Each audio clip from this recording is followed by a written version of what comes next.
السلام عليكم ورحمة الله وبركاته. ازيكم عاملين ايه؟ يا رب تكونوا بخير وانتوا بتشوفوني النهاردة ان شاء الله هكلمكم عن كل الشنط وكل ميزان الشنط اللي احنا هنحتاجها معانا في العمرة او في الحج. كمان احنا الفترة دي موسم الحج، كل سنة وانتوا طيبين. ربنا يا رب يتقبل من الجميع، وان شاء الله ربنا يرزق كل مشتاق بحج بيته الحرام بإذن الله. انا هقول لكم على كل احجام الشنط المطلوبه في السفر، وكمان هقول لكم المفروض ناخد معانا ايه واحنا طالعين الطياره، وهكلمكم عن كمان الشنطه اللي بتيجي مع الشركه، وهكلمكم على الشنطه الكبيره اللي بتبقى في الطياره من تحت الميزان الكبير، وكمان الطياره اللي احنا بناخدها معانا فوق، الشنطه اللي بناخدها معانا في الطياره كمان فوق. انا هبتدي لكم باول حاجه بالشنط الصغيره. بصي يا جماعه، بالنسبه للسيدات بلاش واحنا رايحين العمره او الحج ناخد معانا الشنط الايد العاديه، مش عمليه بالمره. يا اما ناخد شنطه كروس زي دي، كروس اللي هي بتتلبس على الكتف كده من الجنب، او شنطه هاند باج. شنطه هاند باج اللي هي كتفين من ورا بيتشالوا بالشكل ده.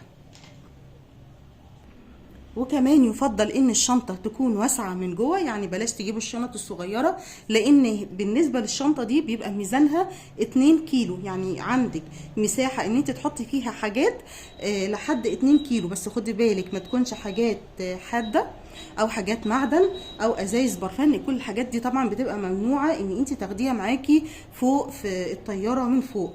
يعني حاولي بقى مثلا تحطي فيها، لو انتوا راجعين بقى فوق وانتوا راجعين ان بتحتاجوا ميزان كتير، ممكن تحطي فيها مثلا طرح، تحطي فيها بندانات، تحطي فيها الحاجات اللي بتجيبيها بتبقى صغيره، احجامها صغيره، تقدري تحطيها في الشنطتين دول لحد ميزان 2 كيلو. ده مسموح ليكي الشنط دي 2 كيلو. بلاش تجيبوا الشنط، انا هوريكم شكل شنط تانية اللي هي بتبقى الشكل ده. بصوا يا جماعه، الشنط دي بصراحه بالنسبه للسيدات مش عمليه بالمره. اللي هي بكتف واحد بتتلبس كده اهو. بصوا بتبقى مش عمليه خالص بصراحه، ومش بتشيل. اخرك تحطي فيها فلوس، لكن ان انت تشيلي فيها حاجات او تاخديها معاكي للحرم او الحاجات دي، لا، هي حلوه الى حد ما للرجاله، لكن للستات لا خالص، مش عمليه بصراحه.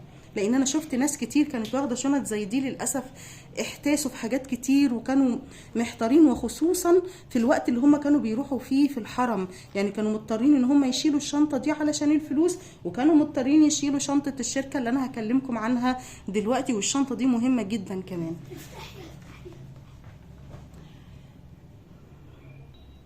بصوا كمان بالنسبه للشنط دي الصغيره اللي احنا بناخدها معانا دي، اخرها ان احنا بنطلع بيها الطياره، لكن اثناء ما احنا متواجدين هناك في مكه وبنروح الحرم، بصوا احنا بنشيلهم في الدولاب، مش بناخدهم معانا نهائي، مش عمليين، مش بيتحط فيهم حاجه.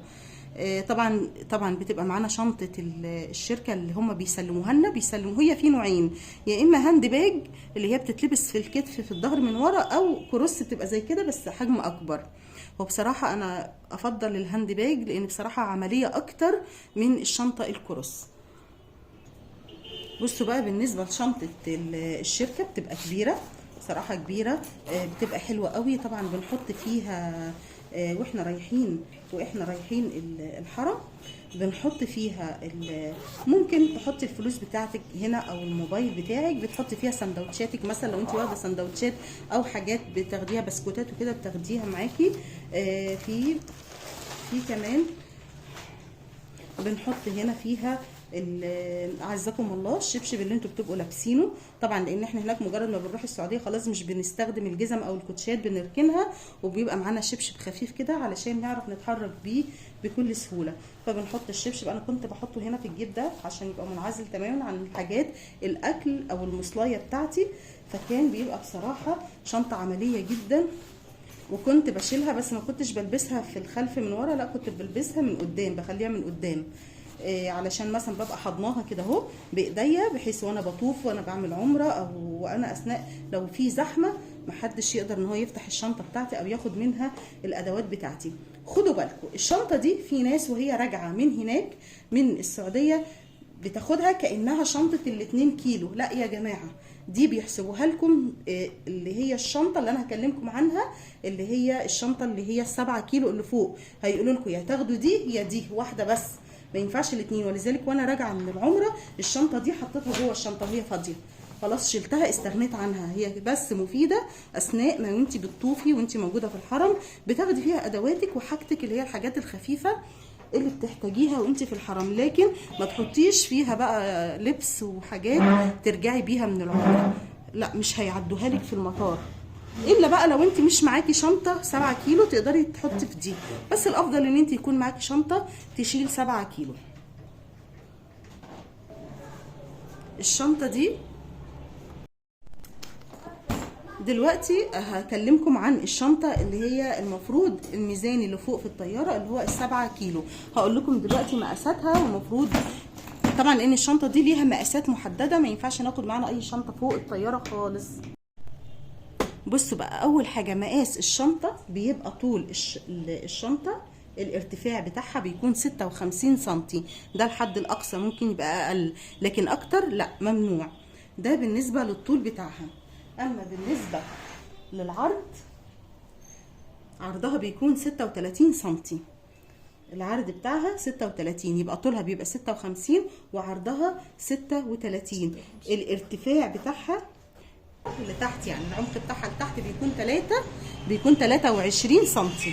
تمام، دي المقاسات بتاعه الشنطه اللي احنا بناخدها معانا فوق في الطياره. تمام.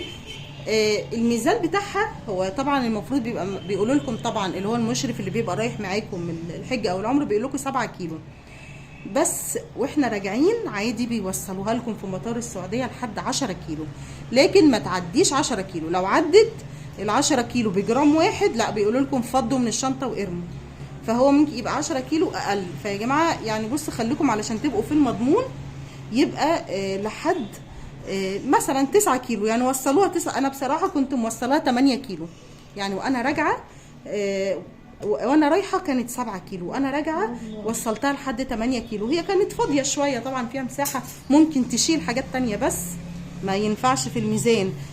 مجرد ما تيجي بتعدي على الميزان وبيلاقوا الميزان بتاعك زايد بيقولوا لك لا شيلي بقى حاجات وارميها، فبتضطري ان انت تفتحي الشنطه وتفضي منها حاجات وترميها. وخدوا بالكم برده حتى وانتوا راجعين ما ينفعش اي حاجه معدن او اي حاجه حاده زي المقص مثلا، القصافه، بلاش الولاعه، الناس اللي هي بتدخن، الرجاله اللي بتدخن الولاعات ممنوع طبعا. خدوا بالكم الحاجات دي كلها، ازايز البرفان وازايز الميه، ازايز الميه طبعا برده ممنوعه فوق، وازايز العصير والكنز، كل ده حاجات ممنوعه ان انت تاخديها معاكي فوق في الطياره، بس عادي بتاخديها تحت معاكي. بقى احنا هنتكلم دلوقتي عن الشنطه الكبيره اللي هو بيبقى المفروض الميزان بتاعك بيبقى 30 كيلو. انا بتكلم يا جماعه عن الطيارات المصريه. الطيارات المصريه بيبقى الميزان تحت 30 كيلو والميزان فوق اللي بتاخديه معاكي 7 كيلو، ومعاكي شنطه ظهر او ايد بتبقى 2 كيلو. تمام. نتكلم بقى على الشنطه الكبيره. الشنطه بقى الكبيره اللي احنا بناخدها معانا تحت في الطياره، بقى بتبقى في الطياره من تحت بتبقى ميزانها 30 كيلو. بتحطي بقى فيها كل المعلبات بتاعتك، كل الاكلات اللي انت هتاخديها، باقي هدومك مثلا. هو يفضل ان انت الهدوم بتاعتك تحطيها هنا في الشنطه اللي انت هتاخديها معاكي فوق. هدومك بقى كل ادواتك اللي انت بتاخديها وبتحتاجيها بتبقى في الشنطه دي 30 كيلو.